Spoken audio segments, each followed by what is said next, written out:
პიდიდი შეიძლება გამოუშვან ან დროზიათრი გამოუშვან, იმიტომ რომ მისი ბრალდებებიდან 5 ერთადი ბრალდებიდან 3-ის დამტკიცება ჯერჯერობით ვერ ხერხდება და მას ყავს ერთ-ერთი საუკეთესო ადვოკატი ბრაიან სტილი, საუკეთესო ბრჭყალებში, რომელიც აპრილიდან შეუერთდა მის кейსს, მას შემდეგ რაც ბილოდენის და კიდე ერთ რომელიღაცა ფსიქოპატი სერიული მკვლელის ადვოკატმა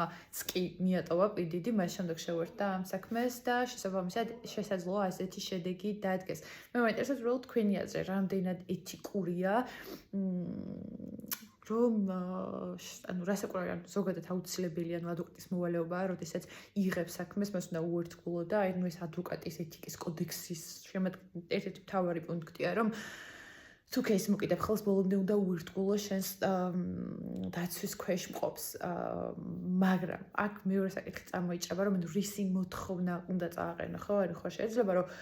ყველაფერი მოითხოვო და როცა ასეთი ყველანაირად მორალ კანონგარეშე დაცვის ქვეშ მყოფი ყავს, რაც უნდა უნარები და კავშირები გქონდეს, შეიცადო რომ ლამის მის გამოშვებაზე ისაუბრო და არის ამას გირაოზია საუბარი 1.5 მილიონ დოლარზე